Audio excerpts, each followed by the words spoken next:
A nightmare for the Conservatives again. Down to earth. It's not just Nottingham where this is happening, is it? And most importantly, honest. Hard-working, middle-class taxpayers, they'll get their book thrown at them. Then catch me, Martin Daubney, Monday to Friday, 3 till 6 p.m. on GB News, Britain's news channel. We're proud to be GB News, the People's Channel. And as you know, we always love to hear your views. Now, there's a new way of getting in touch with us at gbnews.com/yoursay. By commenting, you can be part of a live conversation and join our GB News community. You can even talk to me, Bev Turner, or any of the members of the GB News family. I'm Christopher Hope. From pop stars to politicians, I'll interview anybody in a pub who's got a political opinion. Join me every Friday on Spotify, Apple Podcasts, YouTube or gbnews.com, or wherever you get your podcasts. This is GB News, the People's Channel.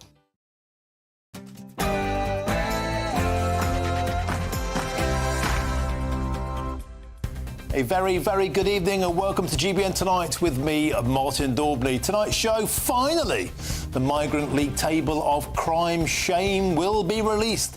The Labour Party has said, but why now?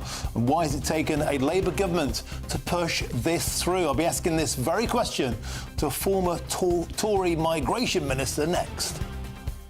And forget the Cold War, it's now Cod Wars, because Brexit promised control of our waters, but the Labour Party is now considering giving away even more of our fish for a seat at Europe's defence table. Our fishermen once again being sold down the river all along again. Plus, prison bosses have banned sniffer dogs from the unit that once held terror plotter Hashim Abidi after inmates complained that the animals offended their Muslim faith. You couldn't make it up.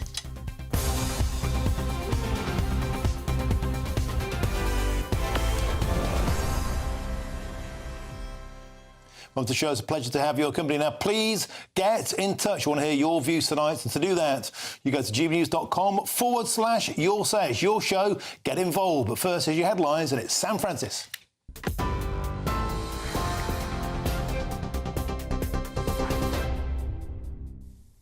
Martin, thank you, and good evening to you. Just coming up to 2 minutes past 7. Leading the news, Sir Keir Starmer no longer believes transgender women are women, according to his official spokesman. It comes after the Supreme Court ruled that under equalities law, a woman is defined by biological sex. The Prime Minister said the judgment brings much-needed clarity and welcomed protections for single-sex spaces. But asked about using preferred pronouns, his spokesman declined to comment. Well, speaking earlier this afternoon in the Commons, the Equalities Minister Bridget Phillipson says the new ruling makes the law crystal clear, but accused Kemi Badenoch of doing nothing during her time in government. I have campaigned for decades on women's rights. I know more than most the importance of spaces for women. I fought for them, I delivered them, I ran them. And during my time running that refuge, while Labour was delivering the groundbreaking Equality Act, which this ruling confirms sets in law the basis for single-sex spaces, what was the leader of the opposition doing? She was busy hacking the website of the leading architect of the Equality Act, forever the keyboard warrior. Kemi Badenoch hit back, though, accusing Labour of abandoning common sense in what she described as a rushed jump on the bandwagon. I could not believe my eyes or my ears this afternoon. In 2021, the Prime Minister said it is not right to say only women have a cervix. In 2022, he said it is the law that trans women are women. In 2023, he said, and I quote, 99% of women don't have a penis. I know what a woman is, and I always have. Yeah. The people of this country know what a woman is. We didn't need the Supreme Court to tell us that, but this government did. In other news tonight, the UK's growth forecast has been cut from 1.6% now down to 1.1% by the International Monetary Fund, though it does still beat Germany, France and Italy. The downgrade follows new US tariffs under Donald Trump, which the IMF warns could trigger global economic uncertainty. The Chancellor, Rachel Reeves, though, is just meeting her fiscal rules, and economists say tax rises could follow if growth dips again.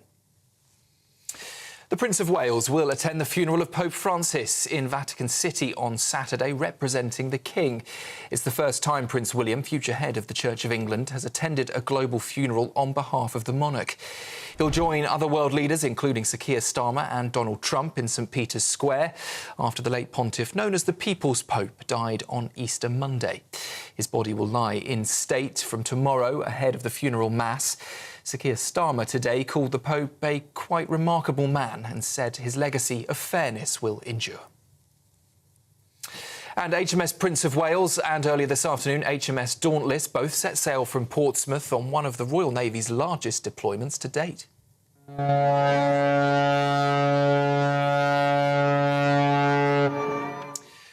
Well, HMS Prince of Wales, a £3 billion aircraft carrier, is leading the multinational strike group to 40 countries across Europe, Asia and the Middle East. It's carrying up to 24 stealth jets, drones, helicopters and more than 1,600 personnel, all as part of Operation Highmast. Commanders say the ship is ready to switch to active operations if global events demand it. The mission will last 8 months and all UK military personnel are expected to be back by Christmas. You're up to date just after 7 o'clock. A full roundup at the top of the hour. Now, though, it's over to Martin. For the very latest GB News direct to your smartphone, sign up to News Alerts by scanning the QR code or go to gbnews.com/alerts.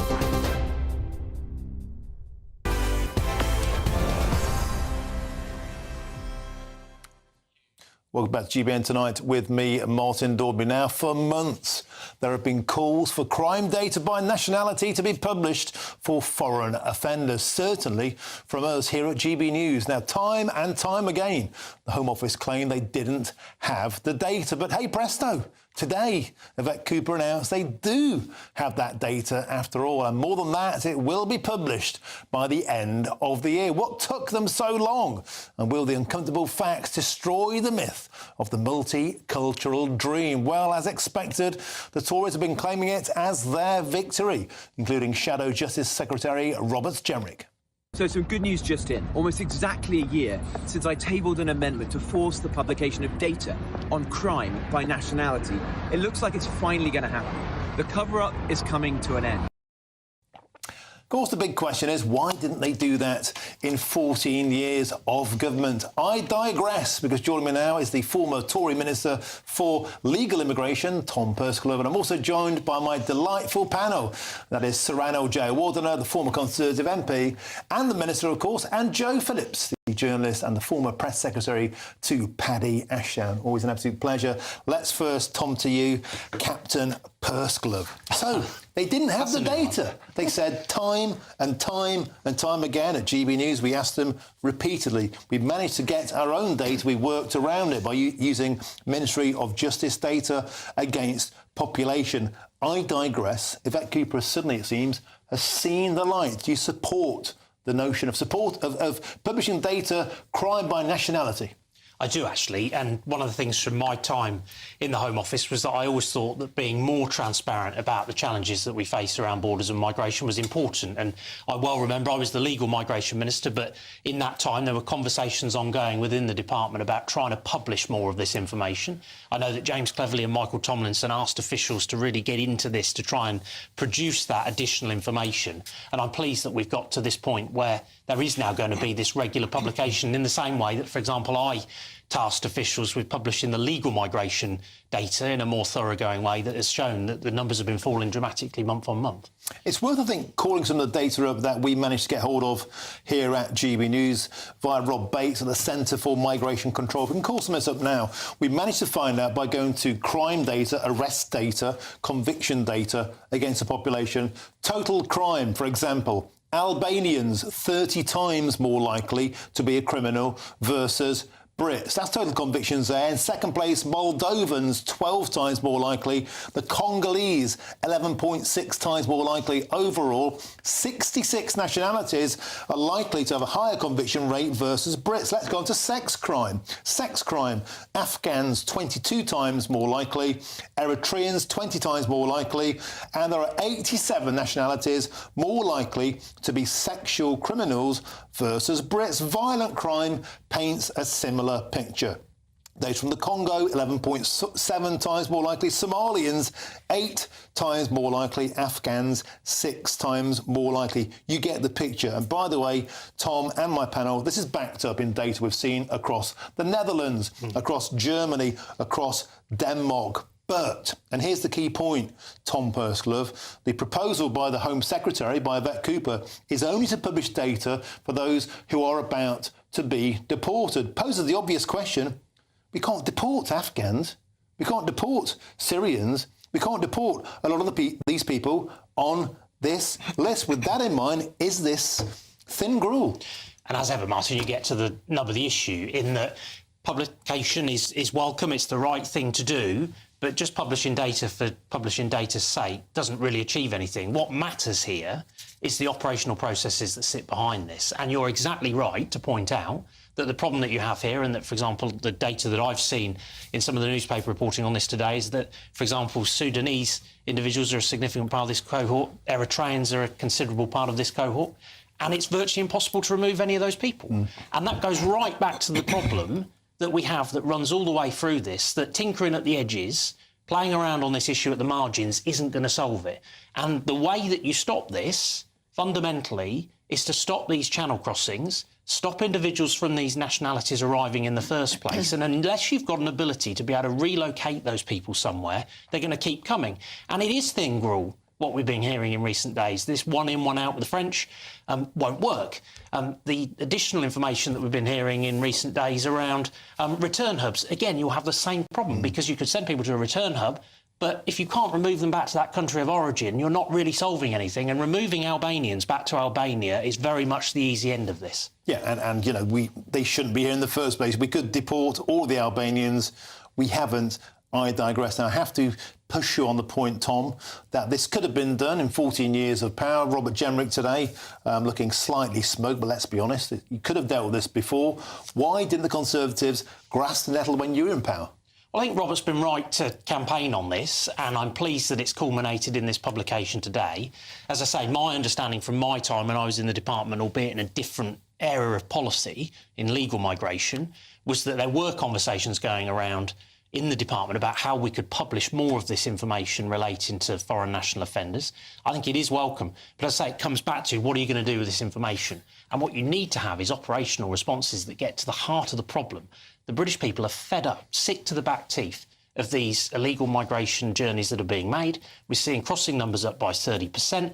We had nearly 2,000 arrivals last week. That is eye-watering. It's completely unacceptable. And that is the root cause of the figures that we're seeing coming out the back end of the system. OK, Tom, stick with us. Just a quick reminder, you can see on your screen there, Robert Jenrick will be on Patrick Christie's tonight, so he can answer the questions then about why this wasn't implemented in 14 years. Let's bring in my panel now. Joe Phillips, I'll come to you first. Do you welcome... This data isn't without its controversy, of course. Some people might say it blows a dog whistle, but nevertheless, facts are facts. Facts aren't racist, and the facts paint a picture of repeat offenders amongst certain nations. Do you back the publishing of this data? Yes, I do, but I would like Tom to answer the question that you asked him. Why didn't you do it? All you've said is there were conversations. You were 14 years. It's a very long conversation. So why didn't you do it? Was it because you wouldn't stand up to Home Office civil servants? I mean, why didn't you do this? I think my record of standing up to the system in driving forward progress speaks for itself. And you look at the fall in legal migration numbers that are a direct result of the work that James Cleverly and I took forward. And actually, this government is claiming the benefit of the policy change, the sweeping policy change that I introduced through the Nationality and Borders Act, all these additional processes and changes to the law that make it easier to get rid of these people. They voted against the lot. But why didn't you do this? Well, I mean, you have limited bandwidth as a minister. Well, you do. You clearly don't. If Yvette Cooper can do it, you could have done it. Well, I mean, Yvette Cooper is failing on every metric. We've got 8,500 more people in hotels. That's not... you think is good. I'm asking you, I've always tried. Martin's asked you, why didn't you? And all you've said is we had conversations. Over our time in office, the statistical releases increased markedly in terms of the information available. So we're not going to get an answer. But in the final months of the government, one of the pieces of work that my understanding was taken forward was around trying to get to the bottom of being able to publish these figures and the work that needed to be done in order to collate them. We're now seeing that able to be published. I think that that's a very welcome thing. OK. But just having figures isn't actually going to solve the issue. Let's bring in somebody else who may have had their fingerprints on that. Serrano, why didn't the Conservatives do this 14 years at the helm? Well, look, first of all, I didn't ever have the privilege of serving at the Home Office, which is one of the great offices of state, and I salute those who have done some great work in controlling our migration. Look, we can relitigate the past, or we can focus on what's happening right now. And I think viewers on GB News today are interested in what's happening right now. And what we're seeing is, under Labour, illegal crossings going up.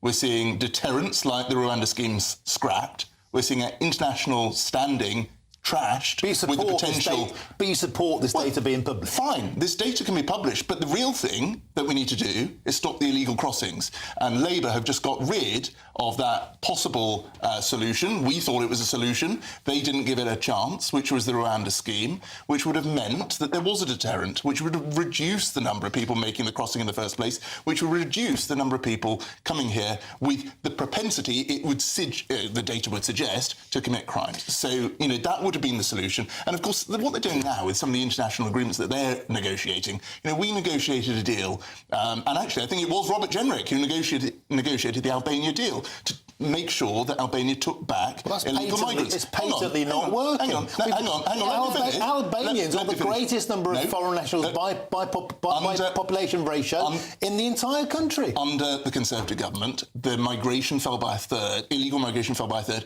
as a result of the returns to Albania. Now, if Labour can't do that now, that's Labour's fault, not ours. But I would just say the deals with France and so on, that's going to be another draw to the UK. If people know that they can, if they get here, then their family are given a free pass here, that's going to draw more people to take that really dangerous journey. I just want to ask very poor. A conversation that one of you, former Tory MPs, might be able to answer.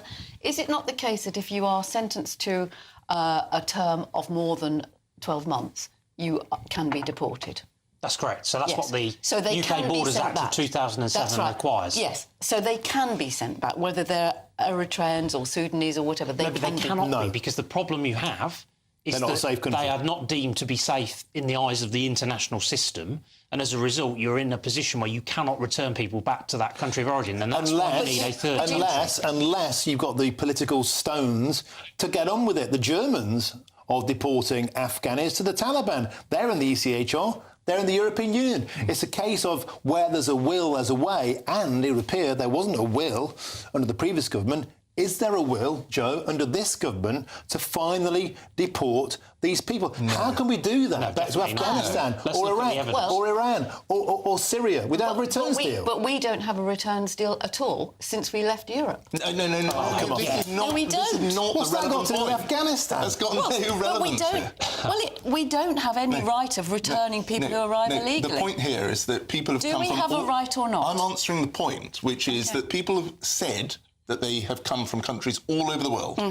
First of all, we need to have a deterrent to stop people making that journey. Yep. Second, we need to make sure that people are able to be deported back to those countries. Now, the point that Martin made was perhaps we need to interpret the ECHR differently. We all know the Liberal Democrats want to gold plate the ECHR, but, you know, actually, if the Labour Party wants to prove it's serious about dealing with immigration, then we need to reinterpret the ECHR and recognise that the challenges of 2025 are not the challenges of when the ECHR was negotiated. Final word to Joe. You want to gold plate the ECHR? Absolutely, and rejoin the EU. There you are. You wanted me to say an absolute recipe to achieve nothing. The studio fell silent. Thank you very much. And that's a rarity. Tom Birchcliffe, excellent. Serrano and Joe, a great start to the show. Thank you very much. Great debate. Thank you. Now for the break, Brexit. That word again promised to control our fishing waters. So why is the Labour Party now considering giving away yet more of British fish for a seat at Europe's defence table? And are our fishermen once again being sold down the river? That's next.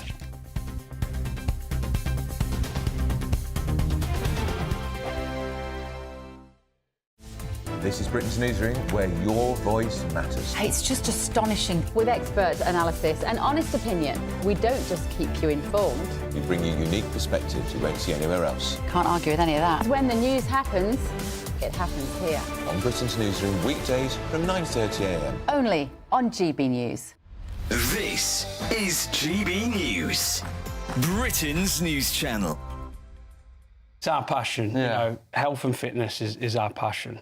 And we was always telling the people we were doing the workouts for, get the kids involved, you know, build the healthy habits into them at an early age, and they stand a way better chance, you know, you sticking to it on with them later on in life, What age do you get to work with them? They're anything from the age of sort of 9 to about 12 at the minute. Tell the viewers a little bit about Jacob, his story, how you've been helping him. So Jacob had been getting bullied, and he even quit his local football team as well due to name calling. And he knew we were into boxing, and he wanted to give training a bit of a go. So we took him under our wing and started doing a bit of boxing with him, playing a bit of football, just getting him moving and getting him a bit more active. Getting him off the screen. Yeah. He had a bad gaming habit, you know, and he would spend all his time in his room, sort of on his you know, devices. So our focus was to get him out and get him active. I mean, the bullying stopped. He's lost a lot of weight. I mean, it was never about the weight loss for us. It was just getting him confident again. Our aim is to get him back to playing football soon. And is the bullying stopped because they think he's fit enough now, he could whack him back if they... I think it stopped because he's with us. You know? So what do you do with these kids? How do you get them to lose this weight? So it's physical activities. So Jacob doesn't like boxing, really. He likes football, so we're doing football with him. With Spencer, it's mainly talking to him because he's fairly active, but his parents describe him as a little bit hot-headed. He suffers a bit of autism, and, you know, he gets a bit angry with situations when plans change last minute. So it's talking to him, really, and finding what activities they like. And with the diet, they've got to eat clean. The People's Channel. In the GB Newsroom, we bring you the news as it happens. With our team of dedicated journalists across the UK, we're ready to keep you up to date with what's happening every half an hour, every single day. Bulletins here on GB News, The People's Channel, Britain's news channel. Join me, Nana Akwe, for an informative, interactive news programme with a difference. It's fun. No, he didn't say that, Dave. I'm so surprised. I think there's an element of truth to that. Join me from 3 p.m. every weekend, only on GB News, Britain's news channel.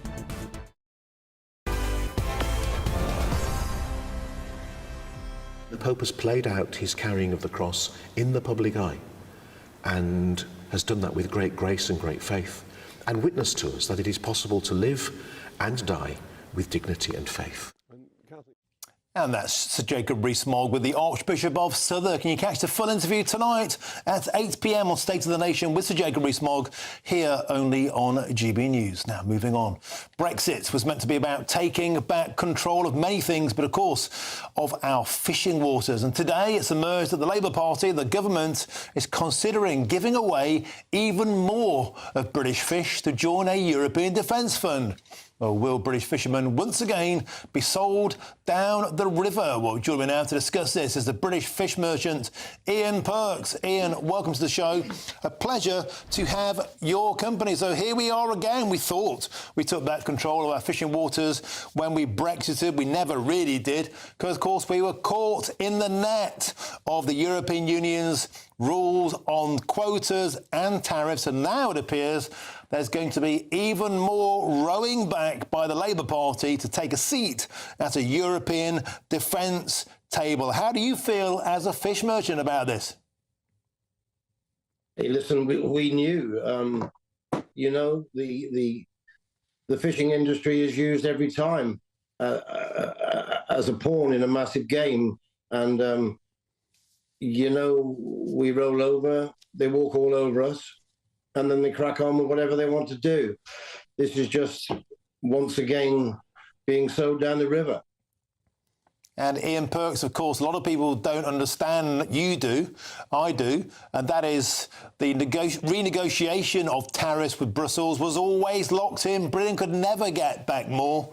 It was about maintaining the status quo, which still allows the French, still allows the EU to plunder our waters. And now the deal on the table, there's a £150 billion EU defence fund, and Macron and von der Leyen et al. Are saying if the Brits want to be at the table to have the ability to sell our defence weapons into the European Defence Force, it means surrendering yet more fish. Ian Perks, this must make you feel like you've been shafted. We were shafted from the day that we left Europe. We've, you know, people don't understand, and I've no wish to keep coming onto the various news programs and discussing my business, but like people say, you know, if you don't tell people, people never understand. You know, we're a small company here down in Devon. Our expenses have gone through the roof for the past 5 years. I've got a cousin down in Lou, for example, had a lovely fish export business, had to stop. 2 massive companies have gone bankrupt in the Devon-Dorset area in the past 2 years, purely because of the rising costs. We're doing exactly the same job. All our fish, with a 90% export, it has to go through France, be it going to Spain, Holland, Germany, wherever. The French hold the purse strings, as they know, to take our fish, which they have, refuse it, which they have, and they know we can't get it back. So we lose thousands and thousands of pounds. This is ongoing. Now, remember, like I said, we're a small company. We used to export daily. We now export twice a week. We're looking for markets further afield purely because of the rising costs. The job we did, you know, I started this company in 1976, and we've managed very well up until we came out of Europe. £500 to £700 per day extra charges are thrown at us. We met Boris. He came down and spoke to us and said, you know, you guys are going to need extra staff because when we take all this fish off the French, you're going to need more staff. He was right. We did need more staff. We needed more staff to cope with all the paperwork because we were inundated with forms. We went from 3 pieces of paper per shipment to 38 different, all handwritten. We asked, why could we not make it electronic? You know, why, you know, human error creeps in. We have had shipments refused because we've spelt one letter wrong on the Latin name. We've had shipments refused because they're not happy with the temperature. We have to go from Devon, from Brixham here, over to Calais to collect the fish within 24 hours, or they charge you to destroy it. We've had a full truck. We have had a full truck condemned because they were not happy with the quantity.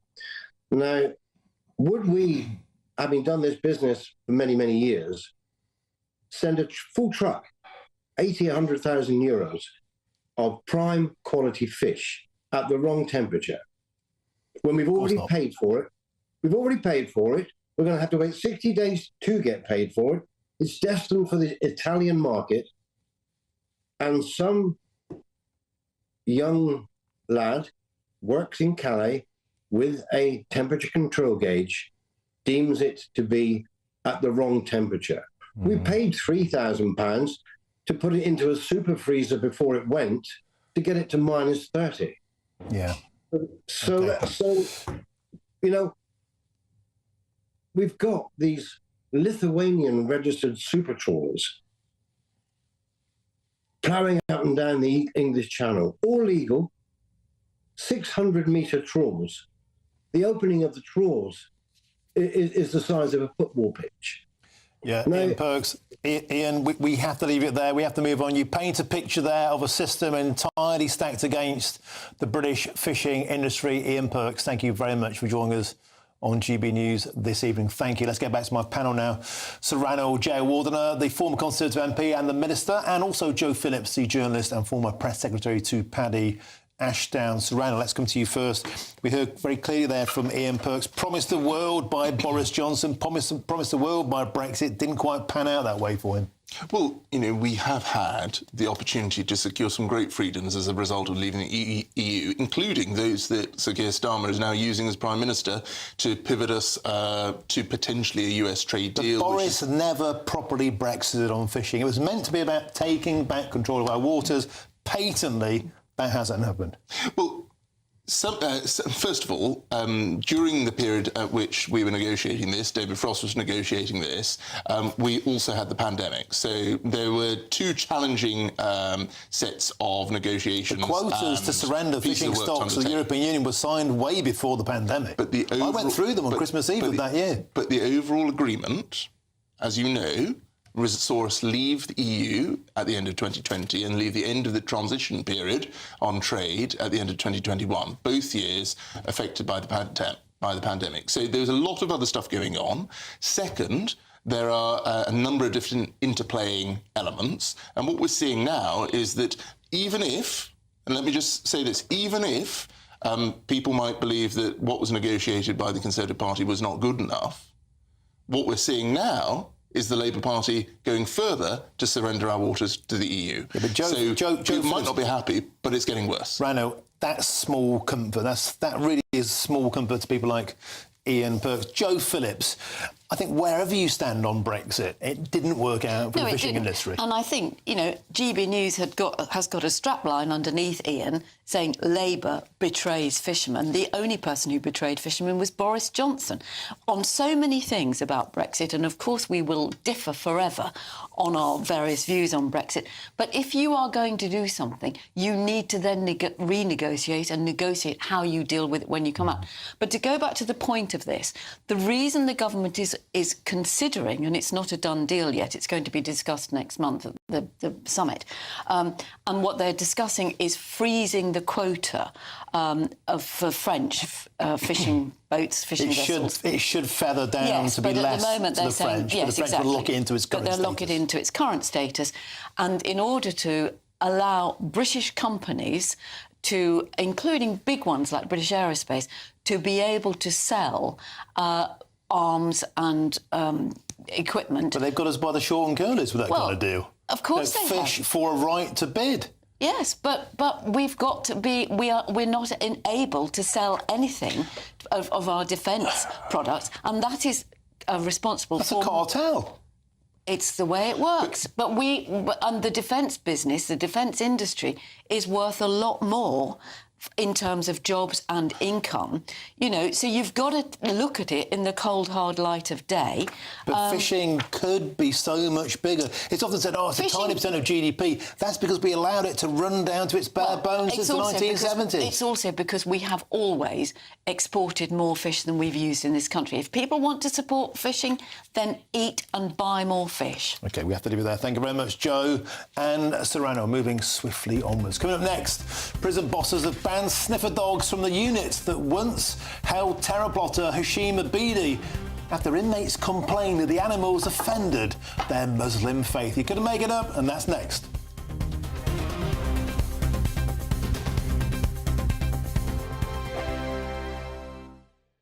Westminster, the ultimate clique. And you're fighting like rats in a sack. But here on the Camilla Tominey Show, we ask the questions the establishment media is too scared to ask. OK, let me ask you a straight question, because I know you're a straight-talking politician. Whether it's net zero, illegal immigration or law and order, nothing is off-limits. You had the power then. Yeah, as I and say, now you've lost it. That's the Camilla Tominey Show, a politics show that's fearless. But no, let me finish my question if you don't mind, because it is my show. Sundays at 9:30, only on GB News, the People's Channel, Britain's news channel. Good Afternoon Britain isn't just about us. The wonderful thing about this programme is it's about everyone watching. It's an interactive programme. Well, there absolutely is something to see here, and we're going to be talking about it more. Whether it's breaking royal news, please bring us up to date. Or indeed a particularly punchy speech in the House of Commons. Very, very curious. We bring it to you live, and then we bring you live reaction as well. That's Good Afternoon Britain, weekdays from midday. Only on GB News, the People's Channel, Britain's news channel. It's Patrick Christie's Tonight, and here We do things differently. It's explaining the absolute madness of this, doesn't it? It's explosive. I mean, this is very good. It's lively. 850. Your government sat there, Sean, and it did nothing. It's controversial. And the Middle East has been in turmoil since before I was born. It's everything you need to kickstart your evening. Everyone's had their Weetabix tonight. I love to see it. That's Patrick Christie's Tonight, weeknights from 9 p.m. Only on GB News, the People's Channel, Britain's news channel. Mornings don't have to be tiresome, especially if you have the right company. Wake up to news as it happens, opinion and debate, and of course, a little bit of entertainment too. Because when the kettle's on, we're on. That's Breakfast on GB News, a show worth waking up for.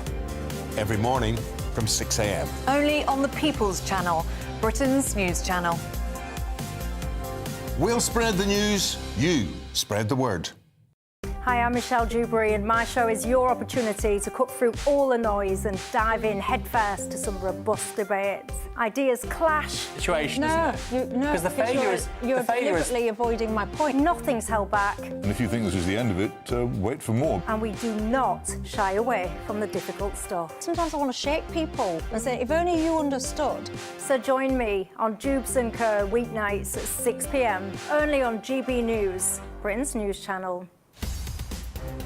In the GB newsroom, we bring you the news as it happens. With our team of dedicated journalists across the UK. We're ready to keep you up to date with what's happening every half an hour, every single day. Bulletins here on GB News, the People's Channel, Britain's news channel.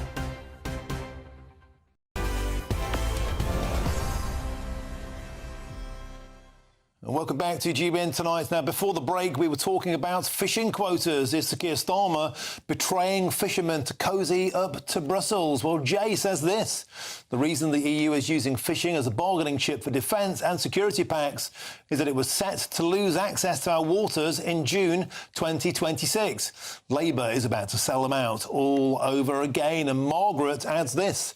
What would France do if the situation was reversed and we were plundering fish in their waters? I think I know the answer, so why not act likewise? Margaret, you raise an excellent point. Thanks for your inputs. And Daz says this. This is not Brexit that's at fault, it's weak politicians. Daz, you've smashed the nail on the head. Thanks for all your comments. Now let's move on to our next story. And it's this. Prison bosses have banned sniffer dogs from the units that once held terror plotter Hashim Abidi after inmates complained that the animals offended their Muslim faith. No, this is not April the 1st, because according to the head of the Prison Officers Union, security checks were scrapped after detainees claimed contact with the dogs went against their religious beliefs. Well, Abidi later allegedly went on to seriously injure prison officers using hot oil and an improvised knife. I'm pleased to say the man who raised the alarm joins me now in the studio, Mark Fairhurst, who's the National Chair of the Prison Officers Association. Also, of course, I'm with my panel, Saran J-Wardener and also Joe Phillips. Let's go first to you, if I could. Mark Fairhurst, I cannot believe this is actually happening. Sniffer dogs are there for a purpose, to sniff out crime, to sniff out terrorists, except if they're Islamic. Well, this is one example of staff being overruled and prisoners being appeased simply because they complain, and it doesn't matter what your religious beliefs are, they should never, ever override security, particularly in a separation centre which houses some of the most dangerous criminals that are in the system. So how can this be allowed to stand? We hear all the time about two-tier justice, but none of us thought for a moment it would mean the right to deny being accessed by a sniffer dog. It's been allowed to happen because a management committee that oversees the regimes and the conditions in separation centres have overruled staff, and they've decided to take those complaints on board and disband the dogs from sniffing prisoners when they're getting searched. It's ridiculous.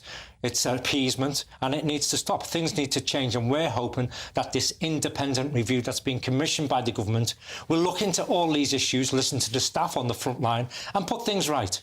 Now, Mark, I'm no Sherlock Holmes, but if you have an exemption from a sniffer dog, it stands to reason that's a route to criminality. It stands to reason they'll be more likely to be shipping drugs into a nick. Well, it's not the only example, unfortunately, Martin, because you have volumetric control, or supposed to have volumetric control in prison cells, especially in separation centres, to stop people holding too much property in their cells. And there was one cell on that unit that had over 120 books. Now, how do you search a cell when there's over 120 books? And imagine what can be hidden in those books. In fact, the shelves were creaking under the strain. That's another example of staff on the unit being overruled and prisoners being appeased. How can this... I mean, I can't believe we're even having this conversation. I think people watching this will just be headbutting their tables and chewing their chair legs. How has this been allowed to happen? Because we've got people in the service who are too fluffy, listen to prisoners instead of doing the right thing by staff. Staff are up for the right thing. They wanted the unit to run properly like it did when it first opened at Frankland. It was the flag bearer of separation centres, and over time prisoners have been appeased by this management committee. And Mark, the minute you give an inch, they take a mile. If sniffer dogs aren't allowed, if book searches aren't allowed, if preferential treatment, that's clearly what this is, becomes the new normal. Before you know it, you have two-tiered regimes within prisons, you have two-tiered policing within prisons, and that emboldens wrong-uns. This type of prisoner in particular will always push the boundaries. You have to be strong, you have to be robust. And we have to look at the regimes in separation centres. And that's why I've called for an American model based on the Supermax, where you give them the basic entitlements. They are handcuffed every time they are unlocked, so they can't attack staff. You regularly search them, and you give them what they need. That's it, nothing more. Mark Fairhurst, I'm at loss for words for once. Let's get to my panel. They won't be. Joe Phillips, Serrano, Jay Warder. Let's go to you first, if I could, Joe. I mean... We can agree with equality before the law. This isn't equality before the law. It's preferential treatment. It's nonsense. More than that, clearly, Mark Fairhurst says it's dangerous. Well, obviously it's dangerous. And, you know, given that sniffer dogs walk through airports all the time, or, you know, football grounds or major sort of venues and things, nobody's ever suggested that. I mean, I know there are different things for different categories. I'm sure there are controls on dietary things that might offend Jewish people or other people, and that sort of thing. It's got nothing to do with a sniffer dog carrying out a routine search. No, it hasn't. But what I'm saying is that I'm sure there are regimes in prison. I mean, Mark will tell me if I'm wrong, where those sort of things are respected, whether people have a right to prayers or stuff like that. How long has this been going on? This has been going on for too long, obviously. So when it first opened, every prisoner on that centre was searched going off, was searched coming back on, and they regularly used dogs. Over time, that was eroded because of the complaints from prisoners on that unit. But over what? I mean, is it something like in the last 6 months or the last 12 months? Last 12 months. And these the management board, are these lay people? So the management committee will consist of former governors who've been operational and psychologists. And the problem is when you abide by psychological theory, it works great in a textbook, but in practice, it quite often fails. Let's be honest, Serrano, this is abject, provable nonsense. Let's just cut to the chase. How can we be in a position where a dog isn't allowed to do its job and they're trained for a purpose? Yeah. It's not, they're not targeting people because they're bad dogs. They're trying to do their job. Totally. And first of all, I mean, I thank Mark for coming on and actually telling GB News viewers about this, because it's really important, not only viewers but also politicians hear this, that this is what's going on. This is clearly wrong. And it's not just, though it is important, the safety of staff in our prisons, but it's also for the appropriate administering of justice across this country, that security in prisons should be maintained. And that's why, I mean, I'm very attracted to what Mark says about the Supermax model of saying, look, people in custody to be punished. Yes, we hope that they'll be rehabilitated as well, but there is an element of punishment that is important, and it is important that everyone, no matter what class, colour or creed they might be, that they receive that punishment so that justice is done. And also, how about if this nonsense filters out to the outside world? So, yes, for example, at the Manchester Arena, security guards are afraid, well, we better not put a dog to these people in case that's racist. Astonishing. Mark Fairhurst, National Chairman for the Prison Officers Association. Said? We're coming to that now. Sorry. Thank you very much, Mark, for coming in. Pleasure. Please keep speaking out, and thank you to my panel. Now, the Justice Secretary, Shabana Mahmood, has said this: wherever I find there is an opportunity to strengthen our defences and better protect our staff and the public, I will do so. The Prison Service will also conduct a snap review into whether protective body armour should be made available to front-line staff. Thank you very much, Mark Fairhurst. Excellent. And thank you, of course, to my panel. Now, coming up next, the hidden cost of going green. Could Labour's net zero plan wipe thousands off the value of your house? That's next. Stay with us.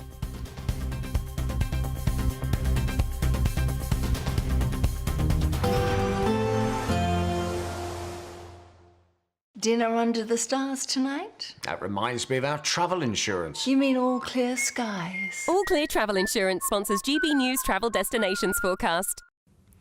It was a bit of a mixed picture for many of us over the bank holiday weekend, and there are still some showers around, particularly across parts of Madeira, the Canary Islands too, though perhaps some sunnier spells here. But it is looking a little bit drier across parts of Spain and Portugal on Wednesday. Still plenty of showers on offer though for parts of Italy, Greece and Turkey as well. Temperatures for most of us in the high teens or low 20s. The best of the temperatures over the next couple of days, definitely across the Canary Islands, with highs here of 24 or 25 degrees.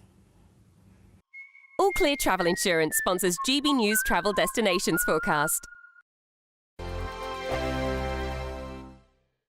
Hello there, good evening. Welcome to your GB News weather update from the Met Office.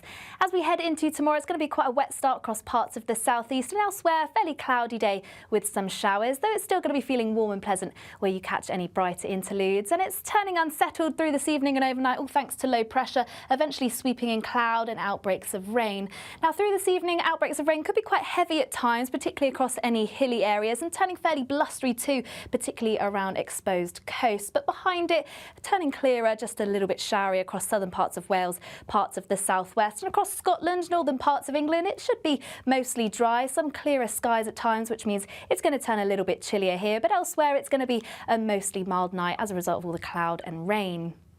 So across central parts of the southeast, those outbreaks of rain continuing, still a little heavy at times and still fairly blustery. Showers set to continue across Devon and Cornwall. But for Northern Ireland, northern parts of England, a largely dry start to the day. Plenty of clear and bright spells to start too. Across Scotland, we'll see a mix of cloud and some brighter spells, a chance of some showers, particularly across the Northern Isles. Some longer spells of rain here. So rain set to continue across central and southeastern parts through the morning, eventually fizzling out, but it's going to leave behind some cloud. Still a chance of some light outbreaks of rain. But across Northern Ireland, parts of Scotland, northern England, a few sunnier spells here, but still a risk of showers, particularly in the west, and the odd one or two turning rather heavy. But in the brighter spells, still feeling pleasant for the time of year. Highs around 17, possibly 18 degrees Celsius. Now into Thursday, once again a fairly cloudy start, particularly around North Sea coast, but most cloud burning back through the course of the morning, allowing some brighter spells to develop. But once again a change on its way from the west, more cloud feeding in here, and eventually we'll see outbreaks of rain. And for the rest of the week, it's the wettest in the west, but still plenty of dry weather and temperatures improving day by day. Bye-bye.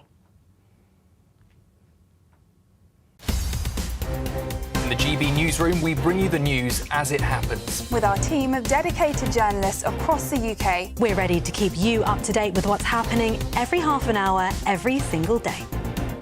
Bulletins here on GB News, the People's Channel, Britain's news channel. We're proud to be GB News, the People's Channel. And as you know, we always love to hear your views. Now, there's a new way of getting in touch with us at gbnews.com/yoursay. By commenting, you can be part of a live conversation and join our GB News community. You can even talk to me, Bev Turner, or any of the members of the GB News family. If you want your news to be straight talking, this is a nightmare for the Conservatives again. Down to earth. It's not just Nottingham where this is happening, is it? And most importantly, honest. Hard-working, middle-class taxpayers, they'll get their book thrown at them. They catch me, Martin Daubney, Monday to Friday, 3 till 6 p.m. on GB News, Britain's news channel.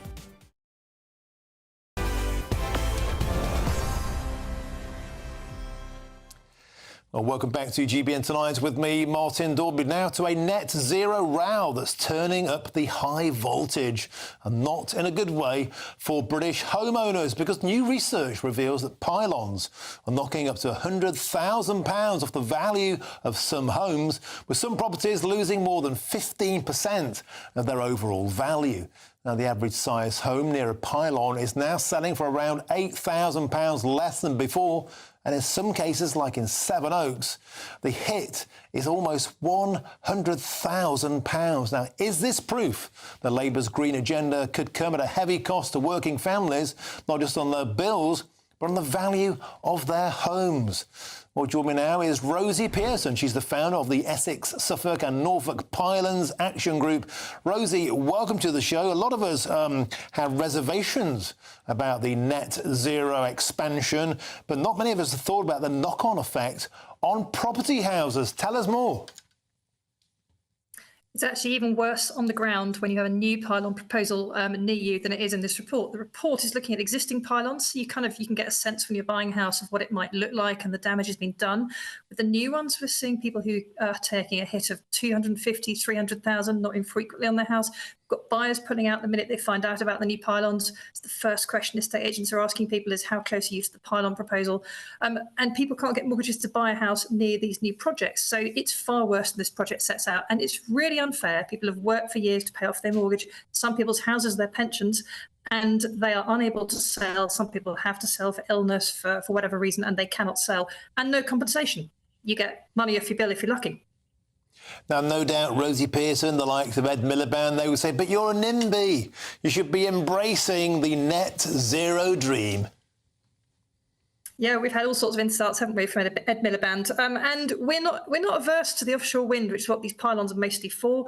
But the problem is areas like East Anglia and Wales and Scotland, they're just conduits for the power. So we get all the disadvantages, all the damage to the countryside, the hit to the house prices, all the risk to health, damage to businesses. But what you don't get is any of the benefits anyway. You don't even use the power here. So in East Anglia, we only use about 8% of the power that will come trundling through on these huge pylons. So when you see a study like this, it really reminds you that there is an enormous cost that we've been shouting about, but the government's just not interested. Whatever we say, government just says pylons are cheap, which they're not, actually. The alternatives are more expensive, which they are not. And government's using outdated reports. It's not using its own Treasury guidance to assess projects properly.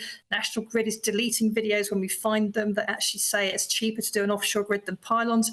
And Ofgem, who's supposed to be the regulator, is not actually regulating. They are taking at face value everything National Grid says. National Grid is not a national company. It's not got our best interests at heart. It's shareholder owned. It's a multinational, and all it cares about is its profits. So we're in a real mess of a situation here where pylons are not the solution. There are ways of doing it, and government just needs to listen. And Rosie Pearson, we see so often with things such as HS2, development comes first, smallholders get minced, they get thrown out of the way. Do you fear that no matter how much you protest, the machine, the wheels of net zero will trundle on and crush the likes of you? Well, it's certainly a risk, but we are not ready to stop fighting. We've got lots of legal arguments on our side, and the long and short of it is that eventually, if the Secretary of State approves the plan, we can take him, presumably it's still Mr Miliband, to court, and that's what we will do, because there are so many flaws to the proposal that we're fighting. And we want things to be done better, but at the moment, the plan that's proposed is more expensive for consumers. So when government tells you pylons are the cheapest way of doing things, that brings down your bills, it's not true, and there's so many reports to show that. So yes, we will keep fighting. Certainly, government's up for a fight as well. So we'll have to see what happens. OK, thank you very, very much for joining us on GBN Tonight. Rosie Pearson, the founder there of the Essex, Suffolk and Norfolk Pylons Action Group. Now, I'm joined in the studio by Sir Jacob Rees-Mogg because, of course, State of the Nation is up next. But, Sir Jacob, before we get to what's on your menu, could I ask you about this point here? It just seems that so many times now we hear about innocent people, homeowners, property owners, business owners, who just seem to get caught under the tracks of net zero. People having their house prices squashed, their businesses annihilated. Seems to be oftentimes that net zero just means net poorer. Oh yes, net zero is a disaster. We've got to give it up as a policy. It's putting up the cost of energy. A lot of the propaganda around it is untrue, as you were hearing, that actually these pylons are very expensive. It's much cheaper to do what the Chinese are doing and have coal and gas powered stations that produce electricity reliably all year round. Net zero is for the birds. We're 0.9% of total global emissions. It's very expensive. Why has Scunthorpe closed? British Steel come under such threat? Because of net zero. We've got to abandon net zero. And yet, Sir Jacob, there seems to be a newfound embrace of, for example, at Scunthorpe, of the smelting plant there. Maybe the Labour Party is smelling the coffee, or am I being optimistic? I think you're being optimistic. I think that Ed Miliband, a man actually I like, I think he's a very decent man, is completely obsessed by net zero. It's in the bones of the Labour Party now that they want to do it. He refused permission for a coal mine that would have provided coal to keep Scunthorpe going. They said it couldn't be used domestically, then it turned out it could. There's a lot of mistruths about net zero and the environment, because what these pylons do is they sacrifice the environment for a bit of carbon dioxide. OK, so Jacob, we have a minute left on the show. Of course, State of the Nation is up next. What's on your menu? State of the Nation is up next. I'm really lucky. I've got an exclusive interview for GB News with the Archbishop of Southwark, who's one of the most senior Catholic prelates in this country, talking about the legacy of Pope Francis, but also the gossip. Who's going to be the next Pope? What's going to happen in the conclave? What do they talk about? What do they get up to? It's a really interesting conversation with him. And then I'm going to be finishing, as you had brilliantly on your programme, Man Aged 103, going a bit younger than you. I've got a lady of 100 who was a volunteer in the Second World War to talk about Tess Dunlop's book on the statues of wartime.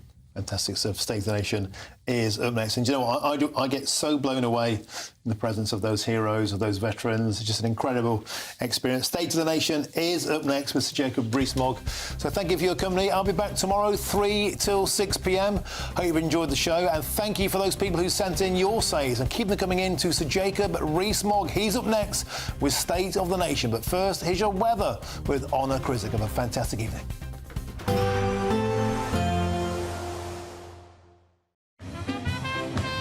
There will be a light breeze in the morning, leading to a warm front. Boxed heat pumps, sponsors of weather on GB News. Hello there, good evening. Welcome to your GB News weather update from the Met Office. As we head into tomorrow, it's going to be quite a wet start across parts of the southeast and elsewhere. A fairly cloudy day with some showers, though it's still going to be feeling warm and pleasant where you catch any brighter interludes. And it's turning unsettled through this evening and overnight, all thanks to low pressure, eventually sweeping in cloud and outbreaks of rain. Now, through this evening, outbreaks of rain could be quite heavy at times, particularly across any hilly areas, and turning fairly blustery too, particularly around exposed coasts. But behind it, turning clearer, just a little bit showery across southern parts of Wales, parts of the southwest, and across Scotland, northern parts of England. It should be mostly dry, some clearer skies at times, which means it's going to turn a little bit chillier here, but elsewhere it's going to be a mostly mild night as a result of all the cloud and rain. So across central parts of the southeast, those outbreaks of rain continuing, still a little heavy at times and still fairly blustery. Showers set to continue across Devon and Cornwall. But for Northern Ireland, northern parts of England, a largely dry start to the day. Plenty of clear and bright spells to start too. Across Scotland, we'll see a mix of cloud and some brighter spells, a chance of some showers, particularly across the Northern Isles. Some longer spells of rain here. So rain set to continue across central and southeastern parts through the morning, eventually fizzling out, but it's going to leave behind some cloud. Still a chance of some light outbreaks of rain. But across Northern Ireland, parts of Scotland, northern England, a few sunnier spells here, but still a risk of showers, particularly in the west, and the odd one or two turning rather heavy. But in the brighter spells, still feeling pleasant for the time of year. Highs around 17, possibly 18 degrees Celsius. Now into Thursday, once again a fairly cloudy start, particularly around North Sea coast, but most cloud burning back through the course of the morning, allowing some brighter spells to develop. But once again a change on its way from the west, more cloud feeding in here, and eventually we'll see outbreaks of rain. And for the rest of the week, it's the wettest in the west, but still plenty of dry weather and temperatures improving day by day. Bye-bye. Expect a warm front, moving from the kitchen right through to the rest of the house. Boxed boilers, sponsors of weather on GB News. Courtesy of Marquis Leisure, you could be driving away with this brand new Elnag Baron 560 motorhome. It comfortably sleeps 4, comes with sky roof, integrated kitchen and bathroom, and is worth over £67,000. And that's not all, as we'll also give you a further £5,000 in tax-free cash to make sure that wherever this motorhome takes you, it takes you there in style. For another chance to win the lot, text WIN to 63225. One entry costs £2.50 plus one standard network rate message. Or text BONUS to 63225. 5 entries cost £5 plus one standard network rate message. Go to gbnews.com/win. Entries start at £2.50. Call 0903 686 3232. Calls cost £2.50 plus your network access charge. Or post your name and number to GB13 PO Box 8690 Derby DE1 9TT. UK only. Entrance must be 18 or over. Lines close at 4 p.m. on the 6th of June. Please check the closing time if listening or watching on demand. Good luck. Good Afternoon Britain isn't just about us. The wonderful thing about this programme is it's about everyone watching. It's an interactive programme. Well, there absolutely is something to see here, and we're going to be talking about it more. Whether it's breaking royal news, please bring us up to date, or indeed a particularly punchy speech in the House of Commons. Very, very curious. We bring it to you live, and then we bring you live reaction as well. That's Good Afternoon Britain, weekdays from midday. Only on GB News, the People's Channel, Britain's news channel. Exciting news. Every Friday, my Patrick Christie's Tonight Show is going to have a twist to it. We're welcoming some special guests. You. That's right, on Fridays I'm going to be doing my show in front of a live studio audience because this show is about you and what you have to say. It's going to be the same big debates, same big topics, same big opinions, but every Friday night at 9 p.m. you are invited to come on down to Patrick Christie's Tonight to be a part of the action. Only on GB News, the People's Channel, Britain's news channel. Mornings don't